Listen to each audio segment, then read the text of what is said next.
দারুত তাকওয়া নুরানি মাদ্রাসার পক্ষ হতে সকলের উদ্দেশ্যে বলছি, সমস্ত ছাত্রছাত্রী, শিক্ষক মণ্ডলী এবং অভিভাবক এবং দুনিয়ার যে প্রান্ত থেকে আমার কথাগুলো শুনছেন তাদের নিকটে আমার অনুরোধ যেন সকলেই দোয়া করবেন যেন আমাদের এই মাদ্রাসাটাকে আল্লাহ তাআলা কবুল করে নেয়। আমি দুনিয়া থেকে চলে গেলেও স্থায়িত্ব লাভ করে কিয়ামত পর্যন্ত এই মাদ্রাসা, এবং এই মাদ্রাসার মাধ্যমে মানুষের একজন আদর্শ মানুষ তৈরি করে এবং যেমন সে যেন একটা আদর্শ নাগরিক হয়, বাংলাদেশের আদর্শ নাগরিক হিসেবে তৈরি হয় দেশের, এবং সেই আদর্শ মেয়ে সে যেন আদর্শ মা হতে পারে, আদর্শ স্ত্রী হতে পারে, আদর্শ শাশুড়ি হতে পারে এবং সে জান্নাতি নারী হতে পারে। আমাদের এই মূল লক্ষ্য উদ্দেশ্য এটাই।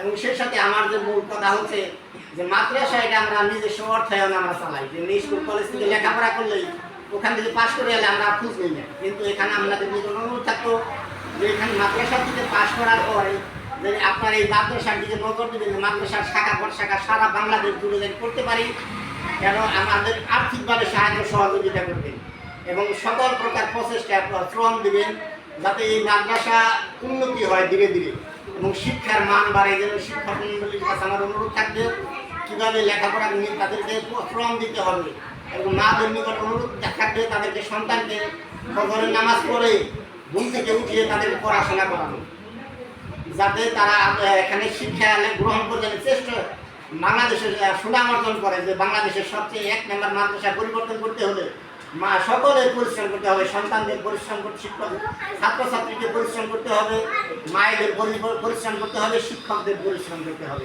সেই সাথে শ্রম দিতে হবে এলাকাবাসী এবং মাদ্রাসা কমিটির সকলেই।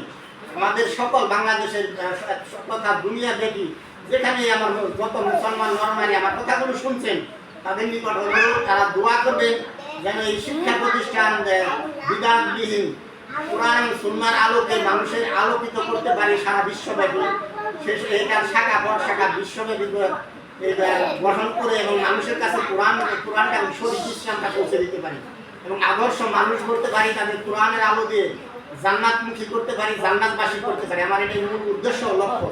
এই লক্ষ্য জান্নাতের আশাবাদী সমস্ত মুসলমান নরনারীর কাছে অনুরোধ থাকবে যে আপনারা আর্থিকভাবে সাহায্য সহযোগিতা করবেন, সেই সাথে শ্রম দেবেন এবং আমাদের পরামর্শ দেবেন যে আমাদের মাদ্রাসায় ভুল ত্রুটি শিরিক বিদাত থাকলে সেগুলো যেন সংশোধন করে মানুষকে আদর্শ মানুষ করতে পারি এবং দেশের উন্নয়ন করতে পারি, যাতে আমরা আদর্শ নাগরিক হতে পারি। দেশের হক অধিকার সম্বন্ধে আমরা জ্ঞান দিব। আমরা একজন মা হলে তার সন্তানের যে হক অধিকার, স্বামীর স্ত্রী হলে স্বামীর হক অধিকার এবং শাশুড়ি হলে তার যে নাতিপুতির যে হক অধিকার থাকবে সেগুলো তারা পরিপূর্ণ জানতে পারে। আমরা যেন ইসলামের পরিপূর্ণ জ্ঞানটা এই মাদ্রাসার মাধ্যমে মানুষের কাছে পৌঁছে দিতে পারি। এই জন্য আপনাদের সকলের পরিশ্রম একান্ত জরুরি এবং এটাকে নিয়ে আপনাদের যেমন আমি ভাবছি তেমন আপনারা প্রত্যেকেই ভাববেন যে এটা আপনার মাদ্রাসা, কারণ এটা আপনার দায়িত্ব দিন ইসলামকে কায়েম করা, কোরআনের আলোকে সারা দুনিয়ার মানুষের কাছে পৌঁছে দেওয়া যেমন আমার দায়িত্ব, ঠিক তেমনই মুসলমান হিসাবে আপনারও দায়িত্ব। যারা আমার কথাগুলো দুনিয়ার যে প্রান্ত থেকে শুনছেন এটাকে কীভাবে এই মাদ্রাসাকে দীর্ঘায়ু করা যায়, কিয়ামত পর্যন্ত স্থায়ী করা যায়, সেই জন্য আপনারা প্রত্যেকেই আমার হাতে হাত মিলিয়ে কাঁধে কাঁধ রেখে এই কাজটাকে কোনো হিংসা বিদ্বেষ ভুলে দিয়ে সকলে এক হয়ে আমরা দিন ইসলাম কায়েম করতে আমরা একটা দেশে দুর্নীতিমুক্ত দেশ করবো। এই জন্য আমাদের সৎ এবং আদর্শ মানুষ করতে হবে।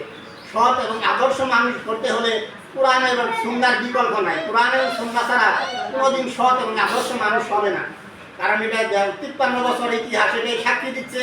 যারা এই কোরআন এবং সুন্নাহর আলো থেকে বঞ্চিত তারা দুর্নীতি বা সকল প্রকার পাপ অপরাধে লিপ্ত হয়েছে, আর যারা কোরআন এবং সুন্নাহকে আঁকড়ে ধরেছে তারা মানুষের দোয়া, তারা জান্নাতমুখী এবং তারা মানুষের দোয়া নিয়ে দুনিয়ার মুখে আছে এবং যারা চলে গেছে তারা মানুষের যেন দোয়া করে মানুষ। এই জন্য কোরআন এবং সুন্নাহ ছাড়া আদর্শ মানুষ হওয়া কোনোদিনই সম্ভব না। এই জন্য আমি চাই যে আপনারা এই মাদ্রাসা দারুত তাকওয়া নুরানি মাদ্রাসা শুধু বাংলাদেশ নয়, বাংলাদেশের প্রত্যেকটা আনাচে কানাচে এবং দুনিয়ার প্রত্যেকটা জায়গায় এই মাদ্রাসা শাখা প্রশাখা খুলে মানুষের কাছে কোরআনের আলোটা পৌঁছে দিই এবং সুন্নাহর জ্ঞান মানুষের কাছে দিয়ে আদর্শ মানুষ হিসেবে গড়ে তুলি। এটাই আমার মূল উদ্দেশ্য ও লক্ষ্য। আমি আশাবাদী যে আমি বিশ্বাস করি আপনারা যারা মুসলমান, আমার এই কি আশা আপনাদের মনে যে আপনাদের সন্তান আপনজন সকলে জান্নাতবাসী হোক। আর জান্নাতে যাইতে হলে জান্নাতের জ্ঞান তো থাকতে হবে, অর্জন করতে হবে, জ্ঞান এলেম অর্জন করতে হবে, অনুসরণ করতে হবে। এই জন্য আগে দরকার এলেম। এই যে এলেম অর্জন করতে হলে আমরা যেমন ইসলাম থেকে বঞ্চিত, আমাদের পরবর্তী বংশধর যেন দিন ইসলামের আলো থেকে বঞ্চিত না হয়। তারা হারাম হালাল জান্নাত জাহান্নাম সম্বন্ধে পরিপূর্ণ জ্ঞান অর্জন করতে হলে আমার মাদ্রাসায় করুন আর দুনিয়ার যে আশেপাশে যেখানেই আছেন ওই মাদ্রাসাগুলো আপনারা দিয়ে আপনার সন্তানকে আদর্শ মানুষ গড়ে তুলেন। কারণ নয় আছে আপনার পরবর্তী অবস্থান আপনার হবে বৃদ্ধাশ্রমে। দুনিয়াব্যাপী তালাক বাড়ছে, বৃদ্ধাশ্রম বাড়ছে, পাপ বাড়ছে, অপরাধ বাড়ছে, দুর্নীতি বাড়ছে। এর পিছনে একটাই কারণে, সেটা হলো কোরআন এবং সুন্নাহ থেকে আমরা দূরে আছি। আমাদের অন্তরে কোরআন এবং সুন্নাহর জ্ঞান নাই, আমরা অনুসরণ করি না, এটাই আমাদের মূল সমস্যা। আমরা এই সমস্যা থেকে নিজেকে, এই সমস্যার জাল থেকে আমরা নিজেকে বেরিয়ে আনি। জাতিকে উপহার দিয়ে একটা সুস্থ দেশ, একটা দুর্নীতিমুক্ত, ঘুষমুক্ত, পাপ মুক্ত, অপরাধ মুক্ত দেশ গড়তে হলে আমাদের অর্থ ব্যয় করতে হবে, সময় দিতে হবে এবং এই নিয়ে গবেষণা করতে হবে। এবং কোরআন এবং সুন্নাহর আলো কীভাবে সারা দেশের মানুষের কাছে পৌঁছে দেওয়া যায়, এই আশা ব্যক্ত করে আপনাদের কাছে সকলের কাছে দোয়া প্রার্থনা করে আজকের মতো বিদায় নিচ্ছি। আবার কথা হবে ইনশাআল্লাহ। আসসালামু আলাইকুম ওয়া রাহমাতুল্লাহি ওয়া বারাকাতুহু।